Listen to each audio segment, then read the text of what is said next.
Other credits that are available to you. If you're concerned about that, check with the AFCEA booth 725. The session has to go 1 full hour. Get your badges scanned on the way out the door. If you're not an AFCEA member, go to 725 and you can sign up for AFCEA, and they'll track those credits for you, and you'll get your education credits for this here. There's a mic set up here in the middle for questions and answers. And again, as we have to go the full 1 hour, that includes questions and answers. So prepare your questions for the panel or the moderator. We good?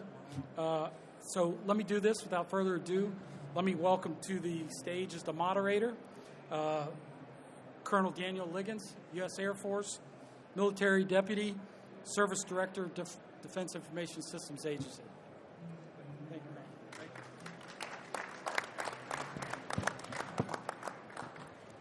Thank you, everyone. Let me start this morning by asking you, how many of you that have Microsoft systems at home, how many of you have upgraded to Windows 10? Show of hands. That's a pretty good number. The reason I raise that, for those who haven't migrated yet, this may be the first time in the history of the DoD that we beat you to the punch.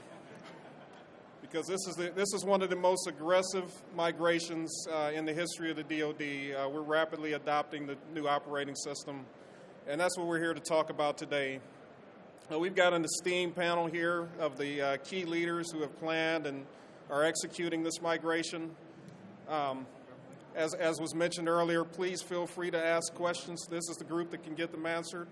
What I will do today, I'll start out by having each of the panel members introduce themselves and what their role is in the migration, and then we'll go through an overview, a few slides just to inform you about the effort, and then I'll start the dialogue with the panel, and then I'll open it up for questions and answers.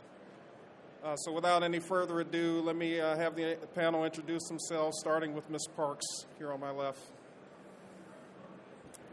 Hello, I'm Terry Parks. I work for the Host Analysis and Mitigations Department in the Information Assurance Directorate of NSA.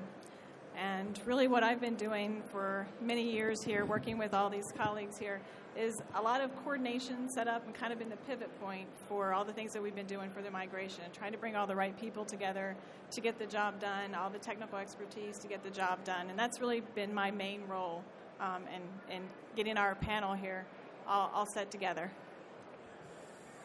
Hi, I'm Ed Zick. I'm with the DoD CIO Enterprise Capabilities Directorate.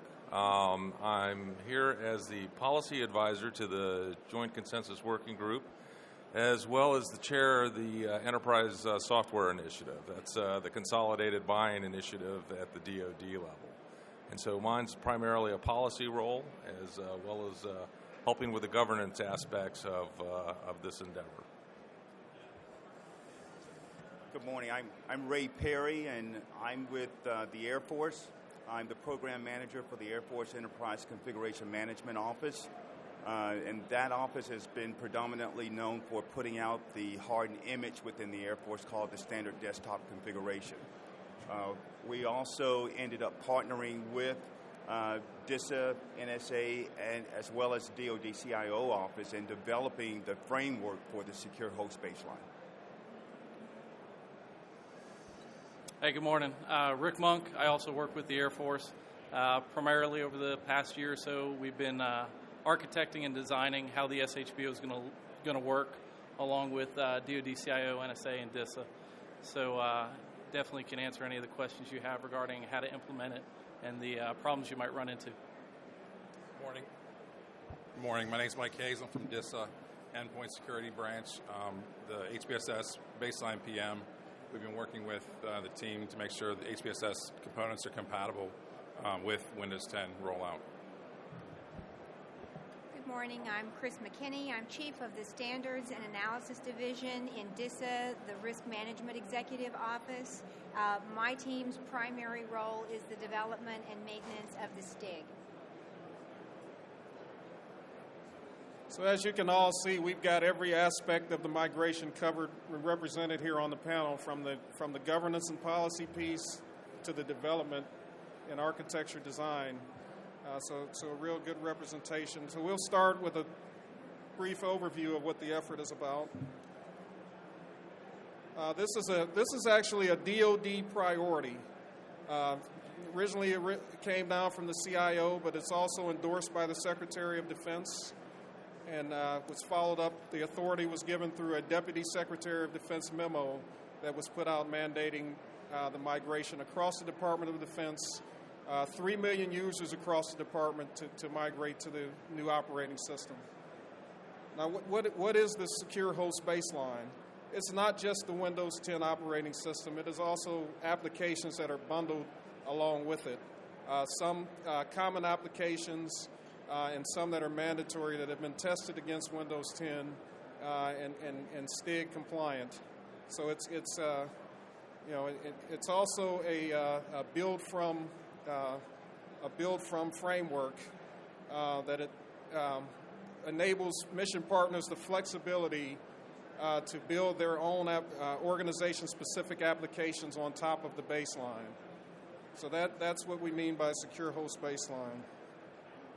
The methodology that we've used, we're leveraging processes that the Air Force and NSA have used for the past several years. And we'll talk more about that, get into more specifics here shortly. Ms. Parks will speak more about that.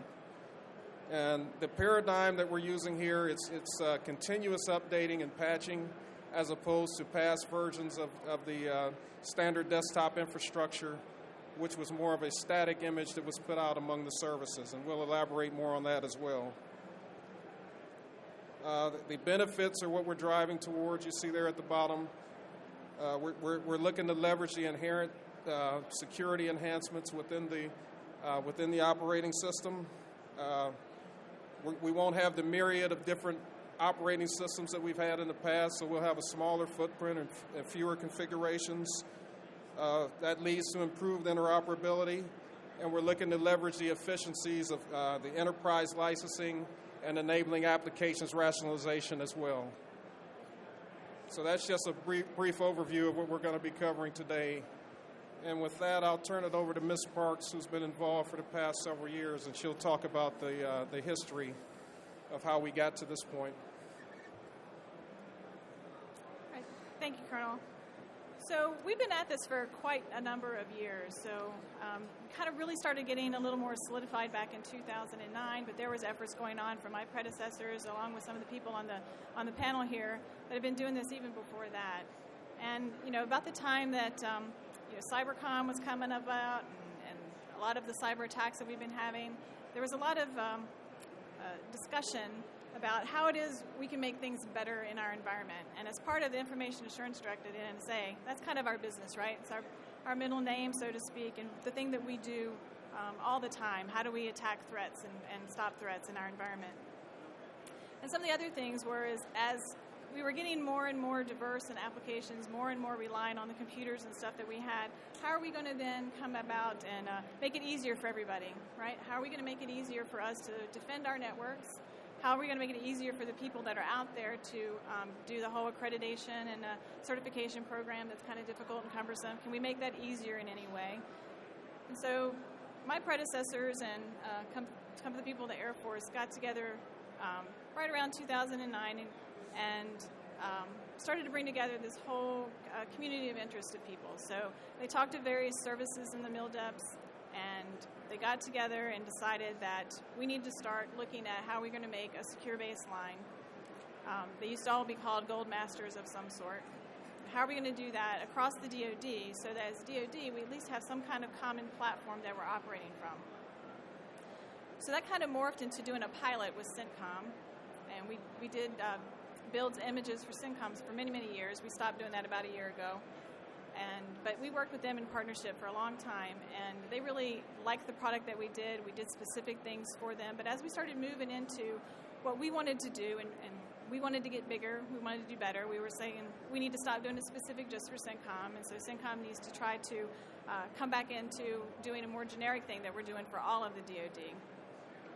And then we went back out and we talked to the MILDEPs, and we got even more buy-in for doing it. What we didn't get was a lot of monetary support or other support. It was like everybody thought it was a great idea, but nobody really had a good vested interest at the time to throw things at this. So we continued as our little community of interest, drumming up. We called ourselves the Coalition of the Willing. Who wants to do this? When do they want to do it? And we just kept plugging along year after year after year.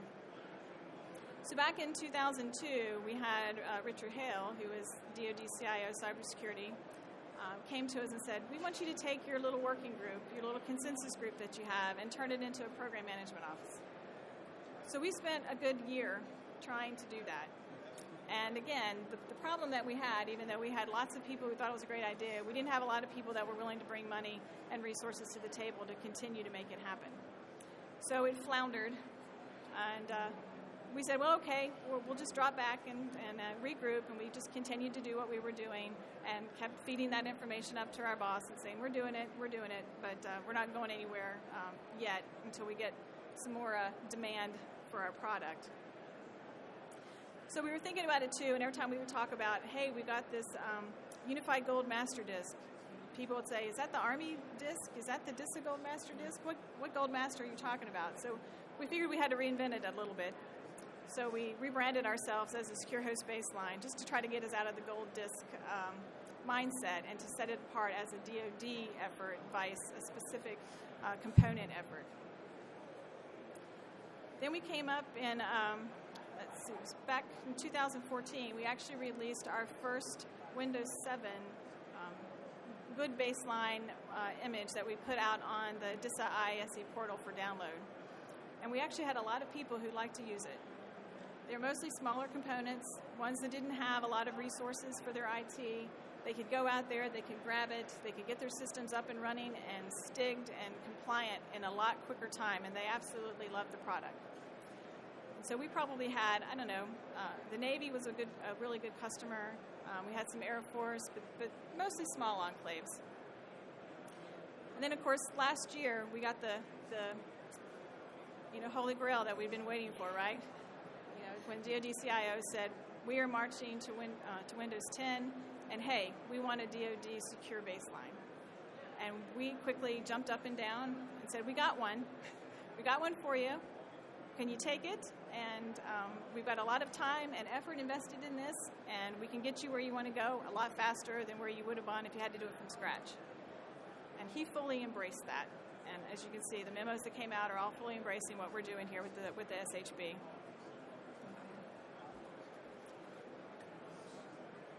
So we'll talk a little.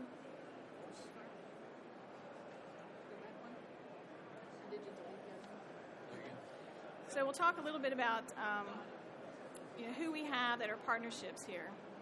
So NSA and DISA are jointly leading this effort.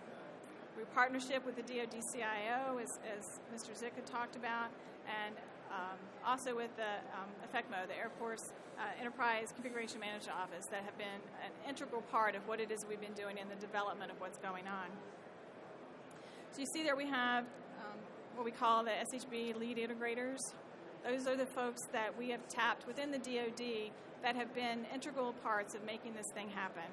So we talked a little bit about what our roles were and how we were contributing to this at the beginning of it. You see a couple other folks on there that we didn't talk about at the bottom. You have OSD, and then you also have the Marine Corps at the bottom. And the reason we bring those up is on the right side, you see Microsoft, Apple, Red Hat, and other vendors, is the SHB effort hasn't only concentrated on Windows.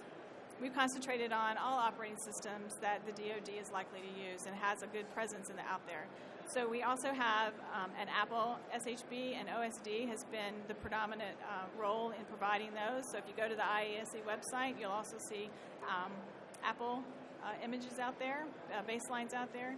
And then coming soon, hopefully, to an IAC portal near you, we'll have Red Hat. That is still something that we're working on now and trying to get to going. And the Marine Corps has offered up their services of providing that on the DoD's behalf. So you heard Ms. Mckinney talk about one of the things that we do here is working on Stigs. So we do something called security settings reviews, and we've done this predominantly with Windows over the years, but we also have been doing it with Red Hat and with Apple. And we do this consensus setting where we all get together as a big group. We invite all the services, various agencies come along. We have representation from all the people and from the agencies that you have up here on the panel. And also we go to the vendor sites. So we sit right in Microsoft's spaces out in Redmond, Washington. We've been down to Red Hat. We've had some vendors from Apple come up, and OSD has been leading those. But we sit around and we talk about the security of whatever this operating system, this application, whatever it is we're going to be using that we want to have a Stig for, and we talk about what it's going to look like. So we spent a whole lot of time doing that. And last summer we were out there doing it for Windows 10. We did a lot of stuff with Windows 10 that was different. We kind of went back to 0. And if you've noticed the Stigs, if you look at the Stigs, we reduced a whole lot of the settings in there. We went from like over 400, almost 500 to under 300 settings, trying to streamline them, get back to the meat of what we care about. So this team has really put a lot of effort into trying to make those guides better, more relevant for today, and easier to use. So the other things that we have, I already mentioned that we had Apple, and we're working on Linux. Ed talked a little bit about the governance and reciprocity, and if you listened to Mr. Halverson's speech a few minutes ago, he was talking a lot about accreditation and certifications and how difficult they are. So what we've undertaken, and we've been working on it for quite some time actually, is trying to get some sort of reciprocity in place for those of you who inherit the SHB and you download it and you put it on your networks. It comes with a pre-approval to use, so you don't have to go back from scratch and get your certification. That you'll be certified for the SHB as itself, but anything that you add or modify to it then would be on you to get accredited. So we've made this pitch to a couple of panels. There's votes going on. We're pretty confident it's going to pass and that we'll be okay, so that if you're using the SHB, you're not going to have to re-accredit that system from scratch. And then the last thing that we're doing is we're concentrating on .mil. So mostly on NIPRNet, but it does have the capability to be able to be ported up to CIPRNet. That's what we've concentrated for at this time. So we've already talked about the last couple of things on the slide there. So, NSA and what we're calling the Joint Secure Host Baseline Working Group now has really tapped to FECMO there to be our lead integrator in rolling out Windows 10. And they have done a remarkable job at taking what used to be kind of stagnant images and pushing it into a framework baseline that can be consumed by the department. And it's really made this transition a game changer, in our opinion, of how we're able to do it. So. All right, but before we move on, can everybody here in the back, are you able to? Okay. No? We just need to make sure we project it. Okay, I'll try to speak up a little louder here. One point that Ms. Parks brought up was the fact that the way that we're executing this is by centralized control, decentralized execution. We've got the production version of the baseline posted on DISA's Information Assurance Support Environment website, available to all of the DoD components who have downloaded it and are executing across their respective organizations. Next up is Mr. Perry. He's going to give us a solution overview and just give you a high level of how it works. Okay, is that a little better? Okay, good. As already indicated, the office that I'm in, the Air Force Enterprise Configuration Management Office, we've been doing images for the Air Force really, I think, since the XP days. I think the first image that we put out across the Air Force Enterprise was Microsoft Windows XP, and that was back in the 2006 timeframe. And since then, we've transitioned from XP to Vista, even to Windows 7, 8.1, and of course, we were looking at trying to do something similar with 10. But in conjunction with that, we have always partnered with NSA and DISA predominantly to look at the Stig development and to look at trying to be able to partner and save a substantial amount of time across the entire DoD if possible. And therein lies when we ended up doing some work initially for CENTCOM, and that ended up growing in terms of the Unified Gold Master, Unified Master Gold Disk, and et cetera. And so as we were continuing to do that, especially those components outside of the Air Force, it was probably okay for us to get by with doing somewhat of a stagnant image within the Air Force, but it did not provide for the proper flexibility of non-Air Force entities, not knowing what their operating environment happened to be. So that's why we really had to go back and relook at, from an engineering or architect perspective, how best to do this that would allow other entities to consume this capability. And that's really when we looked at trying to develop somewhat of a framework. This SHB product that we produce out of the EffectMo office is not a finished product. It's not a final image. It is a framework that entities across DoD, in terms of administrative type agencies, can then take that. The way I would like to look at it is, we take you the first 60 to 70 yards. There's some additional work that needs to be done for you to complete that, to then make it compatible with your operating environment, because you have some unique capabilities that you need to include, such as different applications. We provide some of the core apps. We also provide some sample, I'm going to say, optional apps from an application packaging that would allow you to do some plug and play, and also allow for you to put in your own unique branding, some of your own unique applications. And that's really what we're trying to illustrate here with this solution set. We did this from a Microsoft deployment toolkit capability in terms of this framework. And all of these things are downloadable from this IASC site that we talked about earlier.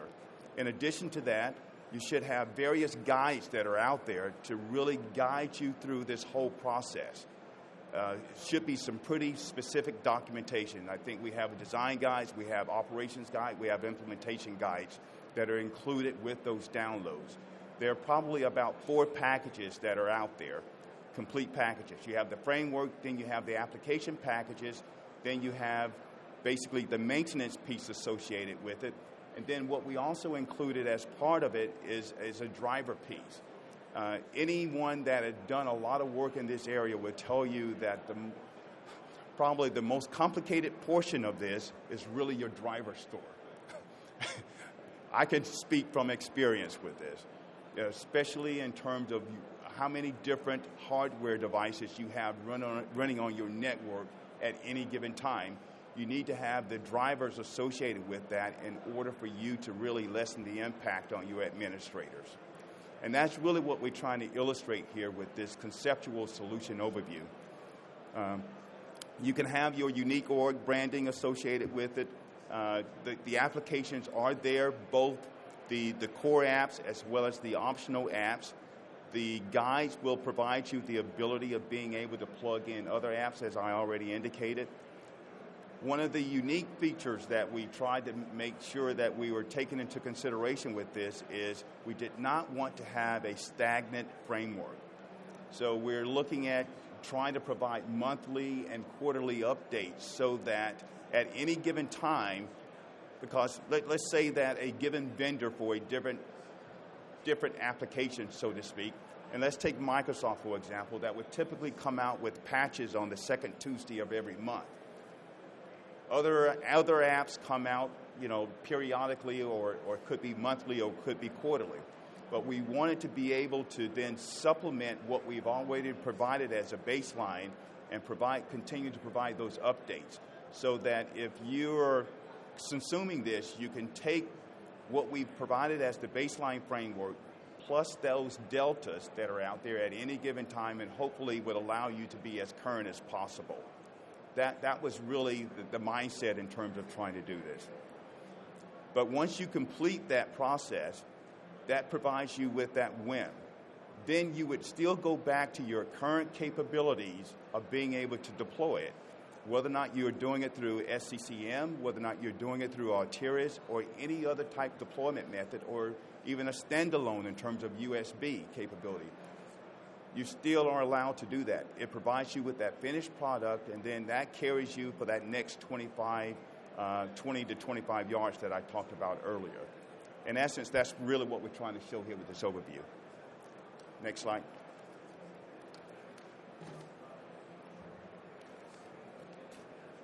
This is another way of looking at that depiction in terms of a general life cycle. In terms of those administrators that are trying to subsume this, you're basically logging into the IASC site. downloading the framework, downloading the applications, the various deployment shares that are out there, as well as the maintenance packaging. And then you're doing this on any type of administrative type workstation that is not basically a domain joined machine. And then you're going through that process of building your image. It doesn't necessarily have to be a server. You can do it from a regular workstation. And that is the open framework type concept that we try to employ here. You can add that customization that I alluded to earlier, or you can keep basically what we have as part of those components that still should give you a finished product once you go through the process. And then you determine your deployment method. We're not trying to interfere with any ongoing operations that a given entity may have out there. What we're trying to do is establish a good foundation and a good platform for you to work from and do that heavy lifting for you up front. That was the whole mindset associated with this. That completes I think the part that we were going to talk about in terms of conceptual overview. Thank you, Mr. Perry. Again, some key points there. Really enables flexibility for mission partners, not just a static image. And there's lots of good documentation, and the bits are available on the DISA IASE portal site. So for more information, please visit that site.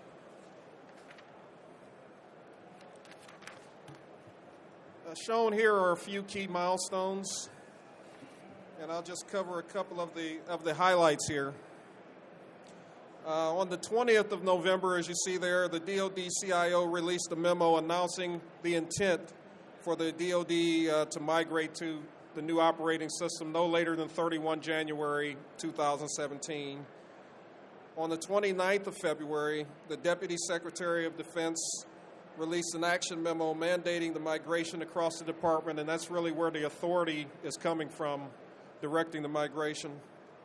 Shortly thereafter, on the 3rd of March, the production version of the Win10 SHB was made available to the department via the IASE portal site. On the 22nd of March, U.S. Cyber Command released a task order with additional implementation information for the components. And as you see there, the next major milestone will occur this fall with the release of the second iteration of the SHB, also known as Redstone.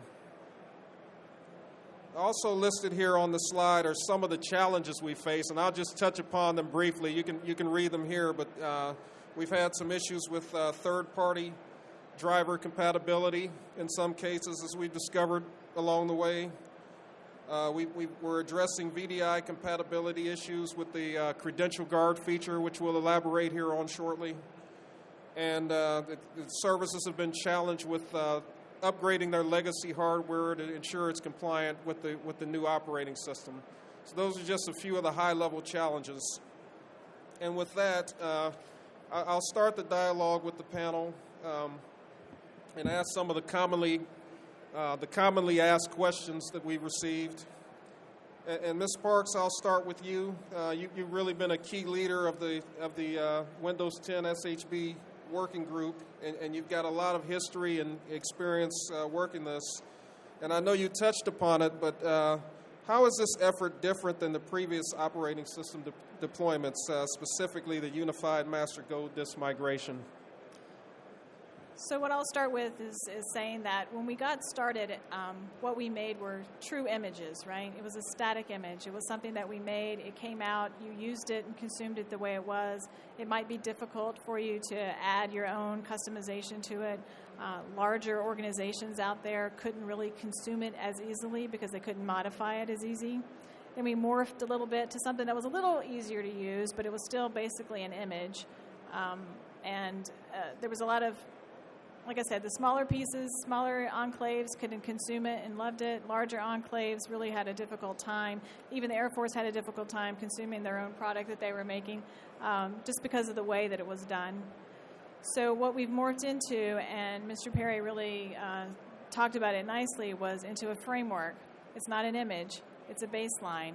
It walks you through an installation process that includes a core set of applications. It includes some optional applications if you want to have those a part of your baseline as well.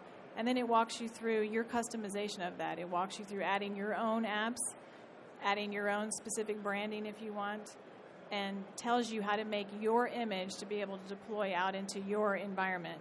So that's really the biggest change we have from a here it is, you get what you got, to here's something that you can build from and make your own.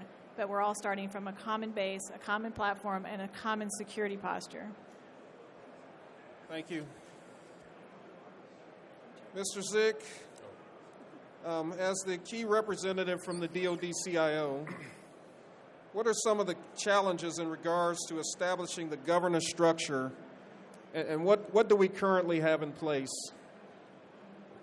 Well, in the words of my boss, Terry Halverson, it's harmonious and hard. But actually, the governance has been in place. In fact, we've been leveraging the existing governance to get this done. I mean, SHB is the right thing to do. Everybody's doing it across DoD. It was a natural to bring it together under this effort. What I'll tell you is different is the last one of these. This isn't the first time we've done this. We did this with Windows 7. But the impetus was to move off of XP at the end of life, at the end of support. The difference here is we're taking the move to go after the advanced security features and moving at the beginning of an offering. So that is what's moving the department, and using a single host baseline to standardize across the department, the build from image is what's key. We have the CIO forums that we've been using, the joint working group, which has been stood up and is working, and we've had everybody represented in that group. And now it's up to the departments to take the SHB and implement within their department. So it's decentralized execution. So we're leveraging the existing processes, as Mr. Halverson said, within the department, and it's working good. I can say that when Mr. Halverson first expressed the intent to migrate to Windows 10, the CIOs came back in full support and said they were all in on the effort. Mr. Perry, this one's for you. As one of the pioneers of the SHB dating back to the Air Force Standard Go DIS days, can you talk about the steps that you took to test the SHB? And two-part question here. Also, who do the stakeholders contact if they have any issues? Okay. As already indicated, the Air Force has been doing this for a while, so we have a pretty methodical and well-established process that we use within our facility. And as part of that process, we have an independent test organization that is built into it. So we go through a process of doing the development, but we also have peer reviews, especially on the security side of the house. Typically, when we complete a product also, we send it to DISA for their independent review, especially from the Stig perspective, as well as the in-house process that we have of peer reviews, independent analysis, including the products from the various scans that we conduct, as well as that independent testing. And I'm going to go one step beyond that, and I think Ms. Park mentioned this, that the previous versions that we had before, even though we developed these things out of the same office, we really ended up having somewhat two different perspectives. With this particular capability, we have ensured that even the Air Force's standard desktop configuration image is built from this same framework. And we have just completed that entire analysis, that entire independent testing, and actually we're basically going through the onboarding process from the operational perspective from the Air Force to what we call our SDC version, which is 5.1, which is equivalent to Windows 10. So we are prime and prep from the Air Force side of the house in terms of being able to make this capability available as soon as our operational community can accept it. The other aspect, I think, sir, if you mentioned the question, So it was about testing. Then you wanted to know in terms of being able to answer questions from the field. We're not a typical Tier 1 help desk. So I don't want anyone to think that we are trying to supplant your existing infrastructure support.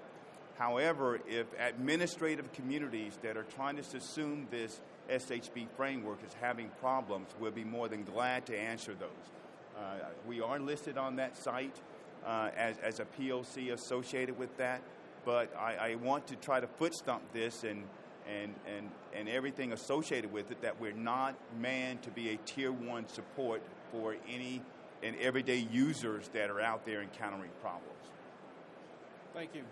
And I think the guidance that was put out is that Tier 1 and Tier 2 support go through normal component channels, and anything above that, then the Effect Mode team would be happy to assist. All right, Mr. Monk, this one's for you. As one of the key developers, can you elaborate on the challenges you have come across during the Windows 10 SHB deployment? And I touched upon a few of them in the opening slide, specifically driver issues, and talk a little bit about what we're doing to mitigate those issues. Yeah, absolutely. So before I do that, though, I just want to go back to what Mr. Perry said about support. Mike Hayes and his group actually turned us on to something called Forge.mil.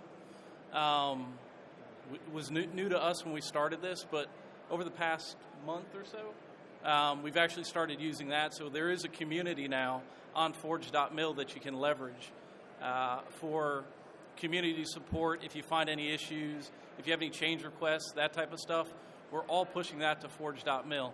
At the beginning, I think it was very unknown, and in the last probably 2 weeks, we've probably quadrupled in size on Forge.mil. So if you have any questions on where to get access to that, we can talk after.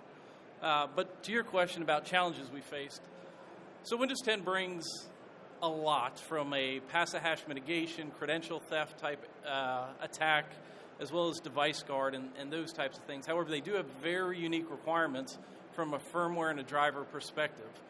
Very bluntly, not all vendors were ready when the DoD mandate came out, and that's okay. They've been great partners throughout the past year, about 6 months now, I guess, to get their drivers ready. So we have seen challenges where you try to install a video driver, for instance, and it might not work. Those are due to the new security features that have been mandated as part of the Stig. What does that mean? It means you have to get a new driver from that vendor. The good news is if you get onto Forge.mil, we're watching it constantly. We have contacts with all the major OEMs. They're working with us, and they're turning new drivers and firmware within a reasonable amount of time. Now, the other portion, though, is if your hardware is, let's say, 4 to 5 years old, the chances of it being Device Guard or Windows 10 or Credential Guard ready decrease dramatically. So if you're on a 5-year refresh cycle, those machines that are probably 3, 4, 5 years old, you'll probably want to move them up in the tech refresh earlier to get that Windows 10 support. Those are probably some of the biggest things we've seen to date. Regarding virtualization, I know you mentioned that earlier. I'll just get it out there because I'm sure that question is going to come. DISA actually did an out-of-band for the Stig to account for that. We do know there are some limitations around Credential Guard and what it can support in certain configurations. So you'll see in the latest version of the Stig 1.2, it was actually amended to say if you're running non-persistent VMs, you can actually run Windows 10 and not take a dramatic Stig hit across your enclave. However, that doesn't solve everything. There are that do want persistent VMs. That still is a challenge. There are solutions coming online that we've been privy to coming this summer that will support it. But make no mistake, if you are running persistent VMs, you'll definitely want to take that into consideration, work with your vendors, and find out what their plans are for Device Guard and Credential Guard. Because those are very critical pieces. You can get all the way down testing and then find out at the end it doesn't support those two features, and you're going to go back to the drawing board. Thank you. Mr. Hayes, as DISA's endpoint security lead, How does SHB tie in with HBSS and the rest of the ecosystem? As it's been briefed, you've heard SHB is more secure to the endpoint, and this is going to allow us, DISA, to move the endpoint effort to other areas such as application control, containment, and visibility. With the evolution, it's going to create a more secure endpoint and concentrate the security there. And we'll adjust our tool set to improve the security through SHB to ensure that it's compatible with whatever products we currently have out there, and leverage our existing framework to more enterprise-centric, like the SecDef scorecard and CRMS. As briefed earlier, we need users to read everything that's on ISE. There is a compatibility list for HBSS that you must comply with prior to rolling out your Windows 10, or there'll be some issues. So just please read the documentation. Thank you. Ms. McKinney, as the risk management lead for DISA and the keeper of the Stigs, how were you able to expedite the process to get the Stigs out in time to meet the aggressive deadline? And this is another two-part question. Can you discuss some of the pertinent information that's in the Stig and how often it gets updated? Sure. Our focus and the focus for the team. Closer? Is that better? More? Is that better? Okay. The focus for the team, and there are team members out here, they'll vouch for me there. I'm always focusing on speed, agility, and automation in everything that runs across the Stig arena. You know, Stigs are kind of unique. They sit at the intersection of policy and operations. We're putting out operationally implementable secure configuration guidance. This key effort, which went very quickly, was due to the collaboration. It was a collaboration of the team members here and specifically collaboration with the vendor.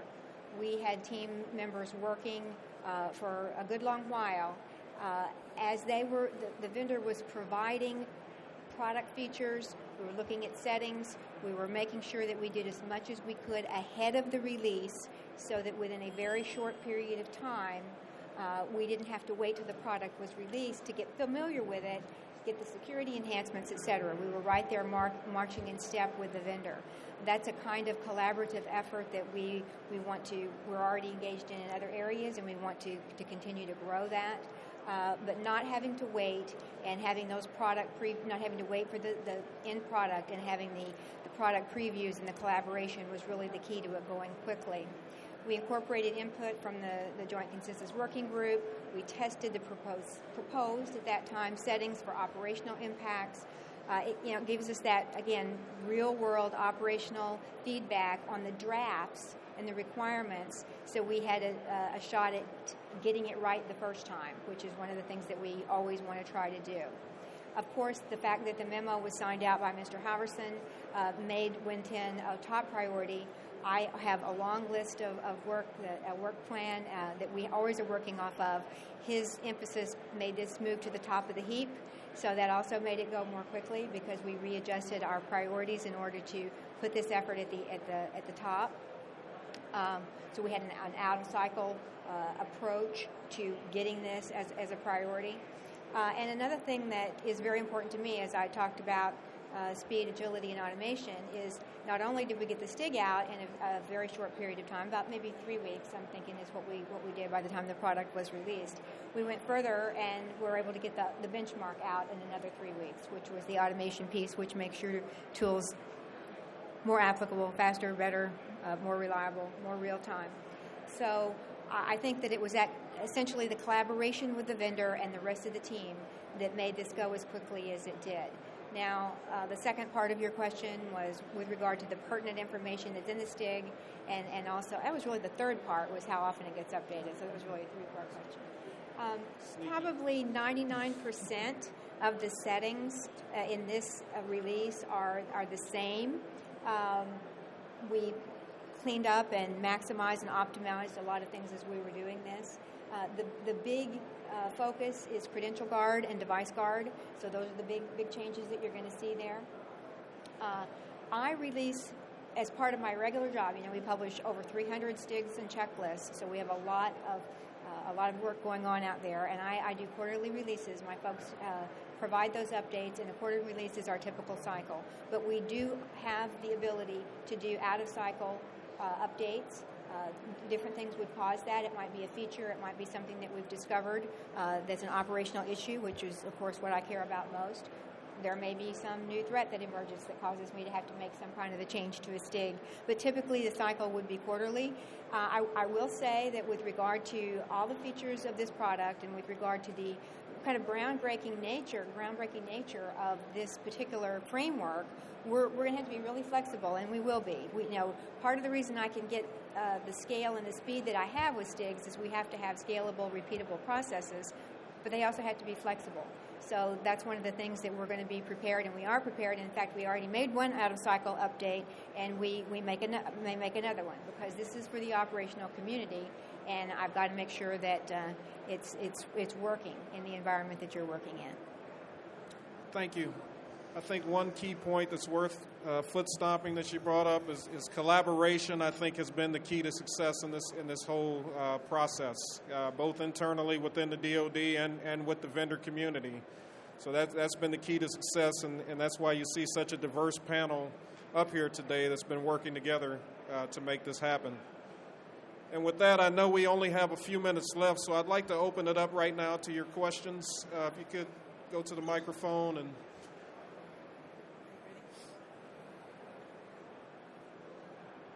Hello?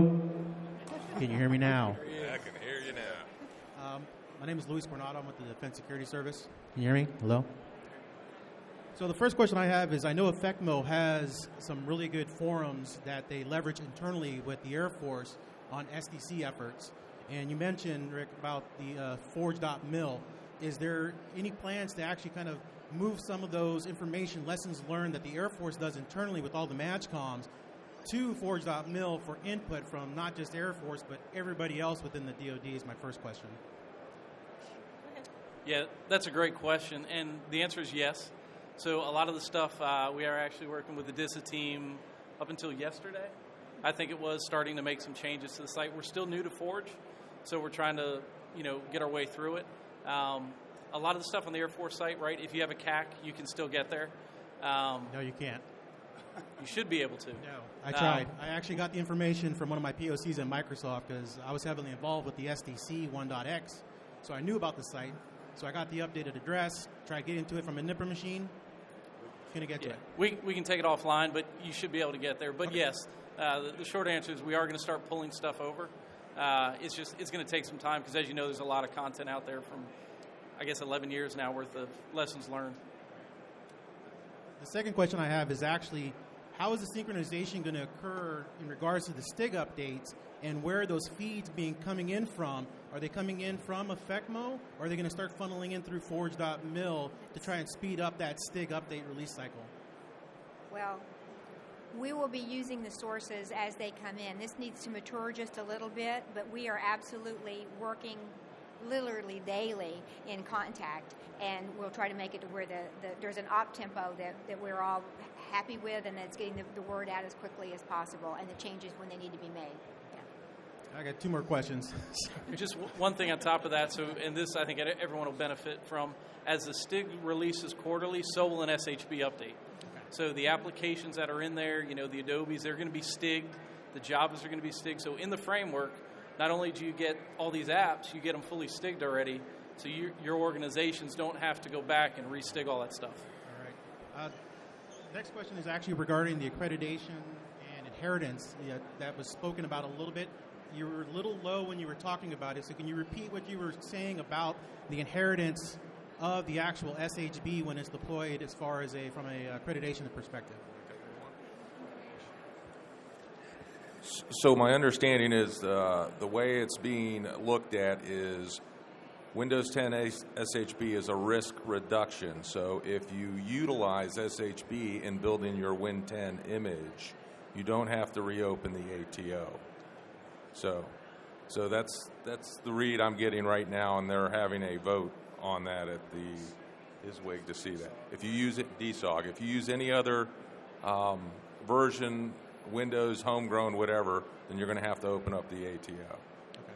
And that is out for vote as we speak at the DSOG, and it's going to be presented to the ISRMC at the flag general officer level on the 6th of May for final approval. Thank you. And then the last question I have is actually regarding, with every major release of an operating system, I know that we did it in the Air Force, there were always exceptions. There was always waivers that had to be done due to incompatibility for mission systems or applications that are being deployed at the mission partners. Has that process been fleshed out, or is that going to be the same process as it was for previous versions from going from XP to 7, 7 to 8, 8 to 10? Okay, that's an Air Force specific question. I'm not trying to wear my Air Force hat in terms of PMO application compatibility, but that process, as you well know, is a very, very difficult process, especially when you're possibly impacting PMO systems, and therein lies a lot of probably funding implications associated with that. But we do have our plugged into our SAF AQ community from the Air Force perspective to continue to look at that. But that's something that this SHB type process has nothing to do with it. That's just totally separate internally within the Air Force. So I just wanted to add to that yes, there are exceptions. The waiver process is out there in the task order. SHB is the order, so if you're going to use something different, you need to go through the waiver process for your CIO component, right? I promise you all, we did not plant him in the audience here. So. Yes, sir. Hey, good morning. I'm Randy Taylor with the Army CIO G6. And it's obvious to me you all done a lot of work to prepare the services for success. You've really set the conditions for that, been working at it for a while. But the biggest challenge I see for us implementing along the timeline that's been prescribed is the tech refresh that's required, just to get the hardware compatible. And that is a big deal. Otherwise, a lot of the work that you have just won't be realized until several years down the road. I don't think anybody here on the panel is responsible for that part of the problem. Most of you talked about the policy and your work leading up to this point, but has that been part of your discussion, that reality that it's going to be a while before we can get the hardware compatible? So what I want to say is that we've been working a lot with the manufacturers. As all the services have joined these calls, we have calls weekly that all the services join in, and as well as several other agencies. And they tell us what their problems have been. They've been posted on Software Forge. What's your problems? What are you seeing? And we've been working really close with a lot of the manufacturers to try to speed up their timelines and help out with this, making things available and letting everybody know exactly what part of their products will work and won't work with what we have. Plus with Microsoft, trying to get them to make sure we had a really good list of what's required to do the things that we had required in the SHB for you. So no, we're not responsible for your tech refresh, obviously, but what we're trying to do is work really closely with the vendors to speed them up, put pressure on them, work with Microsoft to put pressure on them to do as good as they can to get those drivers out there for things that can be updated, and to make sure that they let everybody know what hardware they have that is actually compatible with the list of things that we need for the SHB. Yeah, this is not another question. I was going to try to address one, but go ahead. I was going to try to address some of what your initial question was as well, sir. So coincidentally, from the Air Force perspective, I'm also responsible for our Information Technology Commodity Council, which is the hardware buying purchase similar to the Army's CHESS program, where since we were heavily involved in this, we knew what those buying standards needed to be. So we pre-stage our hardware requirements that was kicking in roughly the same time when the SHB type requirement was being levied. So it allowed us to position ourselves for our next, we call them quantum equipment buys within the Air Force, very similar to what I think your Army chest goes through. So we are positioned for that, but nevertheless, it doesn't lessen your existing infrastructure out there in terms of the compatibility of those devices with Windows 10 and the Credential Guard. Because as already indicated by some of the panel members, if you look at maybe the last 4 years of inventory, I venture to say somewhere between 75 to 80% of your existing infrastructure, if it's older than 2 years old, is not going to be compatible with what you have here. That's about right, and that really is the issue.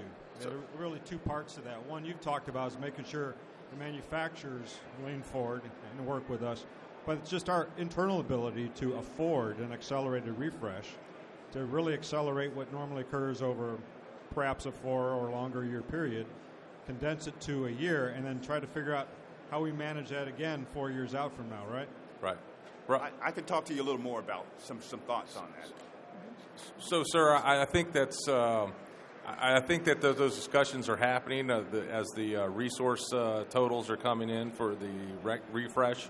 I want to say that some of the estimates were estimating 30% of the systems out there were supposed to be Windows 10 compatible with the advanced security features. I think after some of the analysis is being done, that figure may not be as high as coming back that high. So I think that those are some discussions that will happen between yourself and the CIO to see what happens for the future and how to comply. I know that January 17 is the date. I think that's what the Deputy Secretary is looking for. But given the resources that are coming back from yourself and the other component CIOs, we'll see what happens. But January 17 is the date at this point. So. Good morning, Colonel Liggins and the other distinguished members of our panel. I'm Denise Swaggener with DISA. I'm the chief of the Tier 2 desktop support team for DISA. So this kind of segues into your question, sir, is if you don't have the money to replace all this equipment, what are the other technological options that are out there? So talk a little bit about VDI, Virtual Desktop Instantiation or Initiative. What's the I stand for, by the way? Infrastructure. Infrastructure, right? Yes. So if you have a box on your desk, you don't have a laptop or a desktop, one, what's the testing with the VDI? The second part of my question is, what about mobile devices? What testing has been done for tablets, iPads, etc.? Because, as you know, our leaders and our warfighters are asking for more mobility. So how does the Win 10 image work with that? Thank you. So I think I'll start with the second part of your question. Tablets and all that, if it's a Windows device, the mandate applies. If it's an iPad or anything like that, the mandate obviously does not apply to those types of devices. Same thing with phones. You're not going to be mandated to move your phones or anything like that, or iPads or Airs or any of those types of computers. To the virtualization, the VDI side, as I touched on just briefly earlier, there are some limiting factors. You can run VDI if you're running non-persistent, basically meaning at the end of your session, it's torn down. The reason that is in there is because your credential can be harvested if it's left in the session. So the Stig was updated to reflect that. Going forward, we've got to work with our industry partners and OEMs to see what they're working on to support this. But there is a very compelling, I think from DISA and IAD, a huge compelling story on why that mandate or why that Stig setting was put in place specifically as a Cat 1 to prevent those credentials from being harvested. Does that answer your question? Oh, okay. Oh. We'll talk offline. All right, I'm getting the high sign in the corner that we're at the end of our time. Thank you all for attending. Let's have a round of applause for the panel.